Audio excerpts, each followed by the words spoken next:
오늘은 추수감사주일로 지킵니다. 추수감사절을 맞이하면서 올해는 코로나로 참 어렵고 힘든 때를 보내고 있습니다. 아마 여러분도 녹록치 않은 한 1년을 살아오셨을 것입니다. 오늘 특별히 우리가 감사 예배를 드리면서 우리 마음속에 있는 감사의 크기가 과연 얼마나 될까? 한 해 동안 지켜주시고 여기까지 인도하신 하나님의 은혜에 감사한다고 우리가 말을 하면서 정말 무엇을 감사할까, 얼마나 감사할까 하는 생각을 해봅니다. 미국 미주리주 캔사스시티에 한 200명 정도 모이는 작은 교회에 목회하는 윌 보엔이라고 하는 목사님이 계십니다.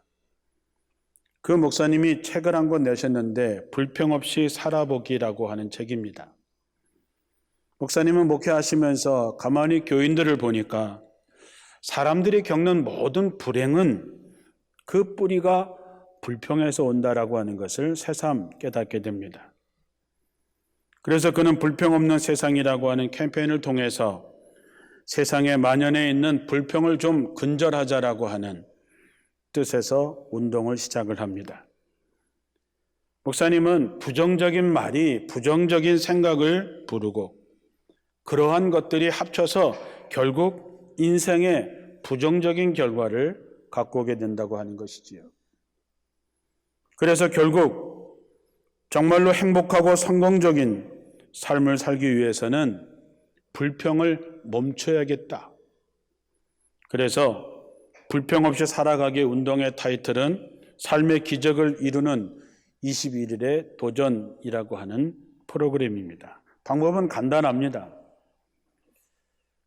교인들에게 보라색 고무밴드를 다 놓아주게 됩니다. 그리고 자기가 불평을 하게 되면 오른손에 있던 팔찌를 빼서 왼손으로 옮기는 것이죠. 팔찌를 옮길 때마다 내가 또 불평했구나. 내가 또 불평했구나. 내가 불평하는 말을 했구나. 내가 인상을 썼구나. 그렇게 하면서 팔찌를 이 팔에서 저 팔로, 저 팔에서 이 팔로 그렇게 옮기면서 내가 불평을 좀 줄여야지. 오늘은 내가 한 20번 정도 했으면 내일은 더 줄여야지 그렇게 하는, 의식하며 사는 거죠. 그래서 어느 날 그렇게 하다가 보면 21일 동안 이 팔찌가 하루도 움직여지지 않는 거지요. 다시 말하면 20하루 동안 단 한 번도 불평하지 않는 그때가 되면 그는 삶이 변화된 것이죠. 실제로 많은 사람들이 이 프로그램에 동참하면서 삶이 정말 기적같이 변했다라고 하는 그런 것을 고백하게 됩니다. 오늘은 먼저 두 목사님의 감사의 이야기를 여러분에게 들려드리겠습니다. 10년 전에 소록도를 방문한 적이 있었습니다. 소록도에 가면 사랑의 원자탄이라고 불리우는 손양원 목사님의 기념관이 있습니다. 요순 반란 사건 때 예수를 믿는다고 하는 것 때문에 두 아들이 총살을 당해 순교하게 됩니다. 그를 죽게 만들었던 그 사람을, 사형장에 갈 수밖에 없는 사람을 손양원 목사님이 가서 그를 구해서 자기의 양아들로 삼았다는 유명한 얘기는 우리가 잘 알고 있습니다. 그 기념관에는 아들이 죽고 난 다음에 손양원 목사님께서 하나님 앞에 9가지의 감사한 그런 제목의 글이 있습니다. 그 글은 이렇게 쓰여 있습니다. 하나, 나 같은 혈통에서 순교의 자식이 나게 하셨으니 하나님 고맙습니다. 두 번째, 허다한 많은 성도들 중에서 어찌 이런 보배를 주셔서 하필 나에게 맡겨주셨는지 주님께 고마움을 드립니다. 세 번째, 삼남 삼녀 중에서 두 아들을 순교하게 하셨으니 고맙습니다. 예수 믿다가 제명대로 살다가 편안한 자리에 누워 죽는 것도 큰 복이라 하거늘 하물며 전도하다가 총살 순교 당함을 주님께 고마움을 드립니다. 다섯째, 한 아들의 순교도 귀하다 하거늘 하물며 두 아들의 순교함을 고맙습니다. 여섯 번째, 미국 가려고 준비하던 두 아들, 미국보다 더 좋은 천국에 갔으니 안심되어 고맙습니다. 일곱 번째, 나의 두 아들을 총살한 원수를 회개시켜 내 아들 삼고자 하는 사랑하는 마음을 주시니 하나님께 고마움을 드립니다.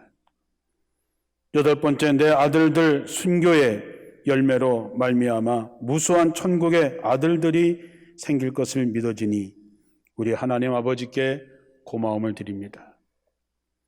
아홉 번째, 이 같은 역경 속에서 이상 8가지의 진리와 신혜를 찾는 기쁨의 마음을 여유 있게 믿음으로 허락하시니 우리 주 예수 그리스도께 고마움을 드립니다. 이렇게 쓰여 있습니다. 또한 목사님은 얼마 전에 우리가 잘 아는 지구촌 교회 원로 목사님이신 이동원 목사님의 이야기입니다. 이 이동원 목사님의 둘째 아들이었던 이범 집사는 미국 로스앤젤레스에 살면서 변호사로 일해왔는데 대장암 투병 중에 43살이라고 하는 한참 나이에 세상을 떠나게 됩니다. 세상을 떠난 이 아들의 장례식장에서 이동원 목사님은 아들 범과 작별하며 드리는 감사, 부제로 손양원 목사님께 배운 10가지의 감사라는 글을 남깁니다. 그 10가지의 감사는 이렇습니다.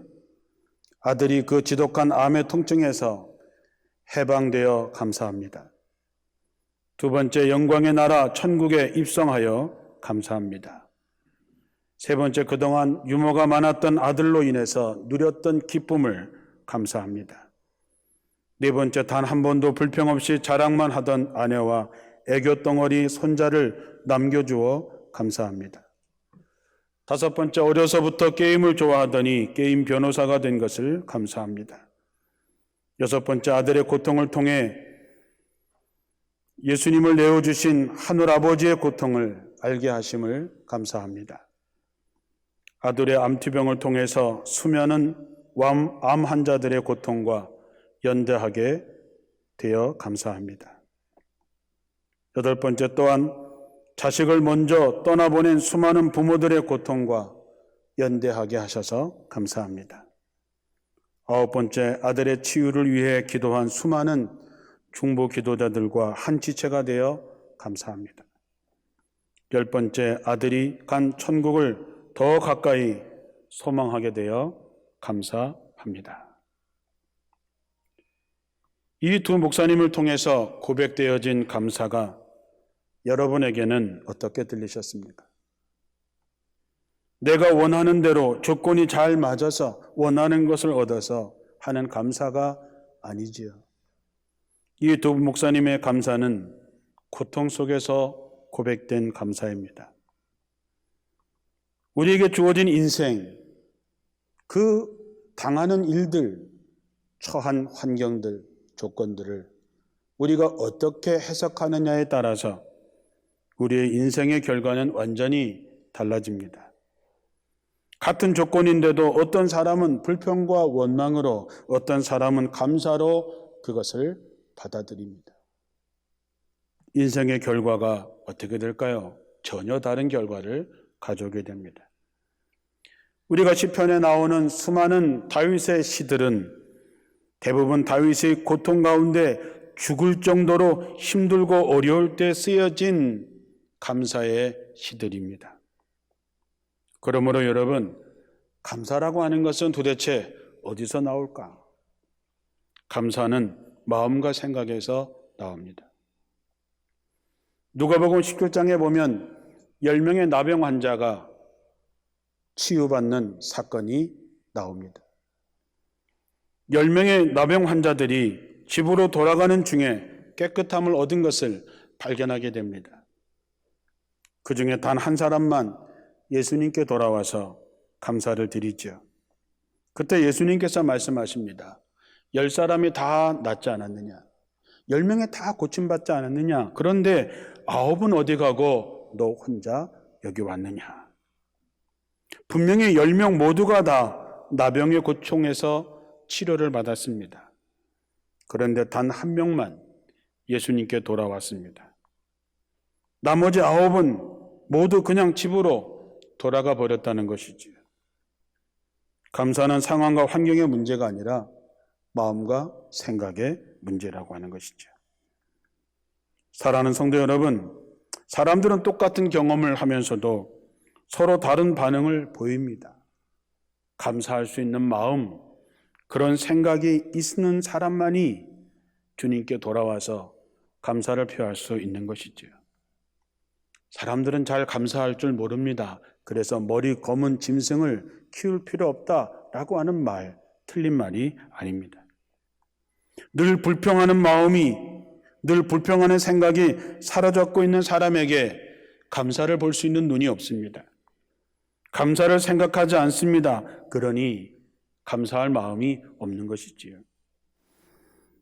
예수님께 돌아와서 감사했던 그 사람을 향해서 내 믿음이 너를 구원하였다라고 선포하신 그 예수님의 축복은 그 어떤 것, 세상의 그 어떤 것과 바꿀 수 없는 복 중에 복이 된 것이지요. 믿음이 있다고 하는 것은 내가 판단할 수 있는 문제가 아닙니다.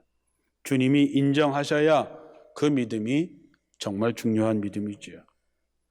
이 사람은 하나님께 영광을 돌리고 주님께 감사를 드림으로 자기 자신의 믿음을 표현했고 예수님께서는 그 믿음을 인정하시고 네 믿음이 너를 구원하였다 선포를 받게 됩니다.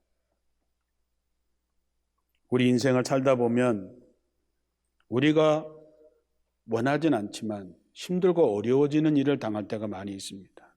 저도 마음이 힘들고 어려울 때가 많이 있습니다. 그때마다 저는 로마서 8장 28절을 암송하고 또 암송하면서 감사를 잃지 않으려고 애씁니다. 우리가 알거니와 하나님을 사랑하는 자, 곧 그 뜻대로 부르심을 입은 자들에게는 모든 것이 합력하여 선을 이루느니라. 저는 이 말씀을 믿습니다.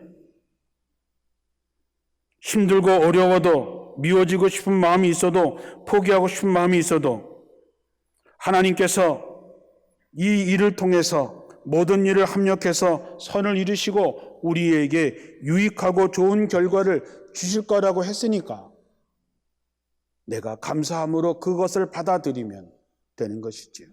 사람과의 관계도 마찬가지입니다. 때로는 힘들고 어렵게 관계를 맺을 때도 있습니다. 그러나 그때도 하나님께서 이 사람을 통해서 선을 이루시고 좋은 결과를 주실 거라고 하는 믿음을 갖고 있을 때에 여전히 사랑할 수 있는 것이지요. 표현하는 믿음이 진짜 믿음입니다. 많은 사람들은 목사님, 저는 마음으로 믿어요 라고 하지요. 그러나 성경에 분명히 말씀합니다. 로마서 10장 10절에 사람이 마음으로 믿어 의에 이르고 입으로 시인하여 구원에 이른다 그랬습니다. 우리의 감사는 상황과 조건에 감사하는 것이 아니라 모든 것을 합력하여 선을 이루시는 그 하나님을 내가 믿기에 감사할 수 있는 것이지요. 여러분에게 이런 믿음으로 감사를 고백하는 여러분 되시기를 주님의 이름으로 축원합니다. 또한 감사는 습관이 되게 해야 됩니다.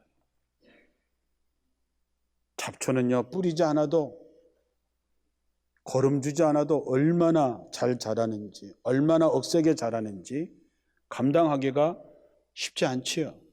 그러나 곡식은 심어야 되고 가꿔야 되고 잘 돌보아야 그래야 열매를 맺을 수 있습니다. 불평과 원망은 잡초와 같습니다. 여러분이 감사와 찬양을 입에 더 많이 고백되었습니까? 아니면 불평과 원망을 더 많이 고백하십니까? 에베소서 5장 20절에 보면 범사에 우리 주 예수 그리스도의 이름으로 항상 아버지 하나님께 감사하라. 데살로니가에도 범사에 감사하라 얘기하시지요. 감사해야 하는데 범사에 감사하고 항상 감사해야 되는데 그 모든 일에 과연 우리가 감사할 수 있을까? 항상 감사할 수 있는 것이 우리에게 정말 가당치나 한 것일까? 사랑하는 성도 여러분, 감사가 습관이 되면 할 수 있습니다. 어쩌면 지금부터 한 50년 전에 초등학교 때, 그때는 헌금을 하면 목사님이 그 감사 헌금을 다 읽었던 그런 때가 있었습니다. 제가 다니던 고향교회에 한 권사님께서 왼팔이 부러지셨습니다. 다들 권사님 검려하는데 감사 헌금 봉투에 이렇게 쓰여져 있습니다. 오른팔이 아니고 왼팔이 부러져서 감사합니다. 제가 초등학교 때 들은 감사의 기도의 제목이지만 50년이 지난 지금도 그 할머니 권사님의 기도 제목, 도대체 팔이 부러졌는데 뭘 감사할까? 나중에 생각해 보니까 그래도 오른팔이 안 부러져서 식사할 때, 일할 때 이런 걸 할 수 있으니 감사합니다. 그렇게 하셨겠지.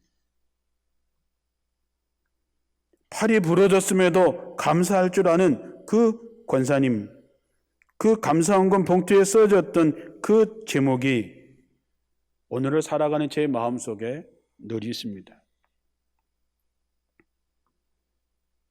습관이 되려면 열심히 훈련해야지요. 불평 없는 세상 만들기처럼 손목을 하나 차고 정말 21일 동안 이 밴드가 움직이지 않고 한 팔에 계속해서 남아있을 수 있도록 우린 끊임없이 감사해야 되지요. 불평하던 것을 감사로 바꾸는 것이죠. 생각하기에 달렸고 해석하기에 달린 것이지요. 정말 항상 모든 일에 모든 기회에 감사해 보셔야 됩니다. 무엇 때문에 감사하는 것이 아니라 그럼에도 불구하고 감사할 줄 알아야 되는 것이지요. 다니엘의 세 친구들은 불구덩이 앞에서 이렇게 고백합니다. 자신들을 불 가운데서 건져 주시지 아니하실지라도 결코 하나님을 향한 우리의 믿음은 흔들림이 없을 것이라고 고백합니다. 신앙의 습관화, 감사의 습관이 이런 고백을 가져오게 하는 것이죠. 안타깝게도 언제부턴가 우리들의 마음속에는 기쁨과 감격이 사라졌습니다. 기쁨과 감사와 감격이 사라지고 나면 우리 삶에 이상한 현상들이 나타나기 시작합니다. 무엇을 보아도 무엇을 먹어도 감각이 없어지는 것이죠. 맛있는 것을 먹어도 예전처럼 맛있는 생각이 들지 않습니다. 뭘 보아도 마찬가지입니다. 사람들을 만나는 일도 마찬가지고 교회에서 사역하는 일도 마찬가지입니다. 도대체 왜 마음속에 있었던 그런 기쁨과 감사와 감격이 사라져 버렸을까? 그렇게 찾아낸 것은 영적인 침체입니다.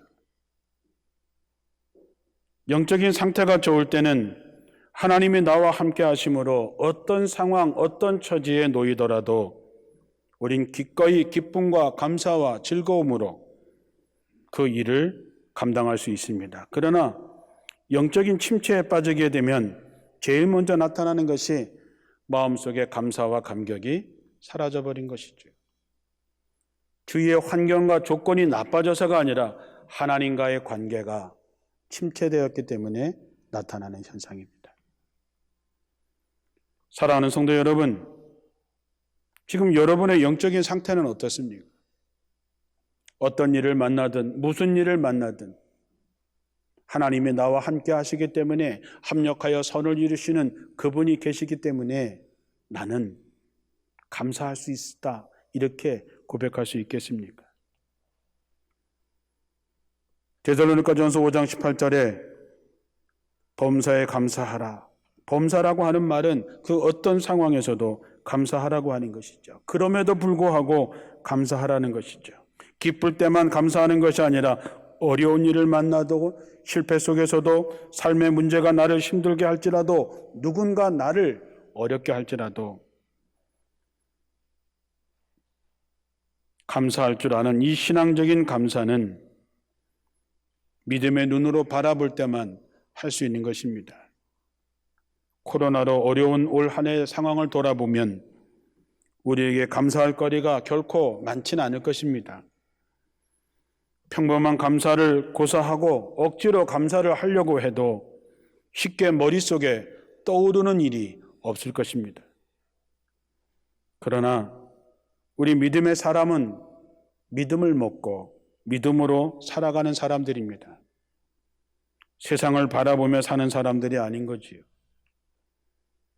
세상이 망해도 신앙인은 믿음으로 사는 것입니다.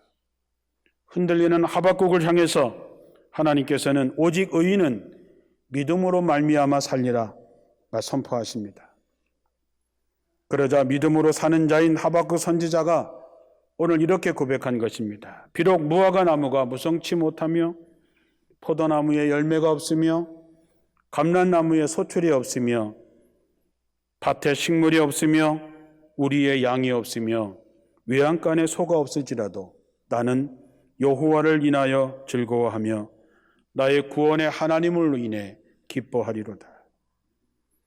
당시 하박국 선지자에게 남아있는 것은 아무것도 없었습니다. 경제적으로 가장 밑바닥에 처해 있었습니다. 주위를 돌아봐도 어느 것 하나 희망적인 것이 없었습니다. 나라는 곧 멸망할 위기 앞에 있었습니다. 정말 절망적인 상황에서 그는 하나님으로부터 의인은 믿음으로 말미암아 살리라 선포하심을 듣게 됩니다. 그가 믿음으로 자신의 상황을 돌아보니까 하나님이 자기와 함께 하시는 것을 경험하니까 천하보다 크신 하나님이 나와 함께 하신다고 하는 것을 보게 되니까 그는 현실적인 상황 때문에 즐거워하고 기뻐하는 것이 아니라 천지를 지으신 하나님께서 나와 함께 하시니 그는 나는 여호와로 인하여 즐거워하며 나는 구원의 하나님으로 인해 기뻐하리로다 고백했던 것이죠. 성도 여러분의 인생에 이런 고백이 있기를 주님의 이름으로 축원합니다. 살다 보면 모든 일이 다 기회였음을 알게 됩니다. 앞으로 우리가 살아갈 날들, 우리에게 주어진 시간들, 우리에게 맡겨진 일들, 모든 상황은 감사할 수 있는 기회입니다. 제가 가끔씩 급하게 지원해야 될 일이 있어서 아는 분에게 요청을 하면서 죄송해요. 갑자기 부탁을 드려서 이렇게 얘기하면 제 마음에 감동으로 남아있는 그분의 대답이 생각이 납니다. 아닙니다, 목사님. 기회를 주셔서 감사합니다. 어쩌면 부담되는 일이기도 하고 힘든 일이기도 하지만 자기에게 그런 기회를 주셔서 감사합니다라고 고백하는 그 고백이 믿음의 고백입니다. 여러분에게 주어지는 인생의 기회들, 매 순간순간의 기회들을 불평으로 삼아 인생을 낭비하지 마시고 여러분에게 주어진 모든 기회를 감사함으로 하나님께 영광을 돌리는 삶이 되시기를 주님의 이름으로 축복합니다.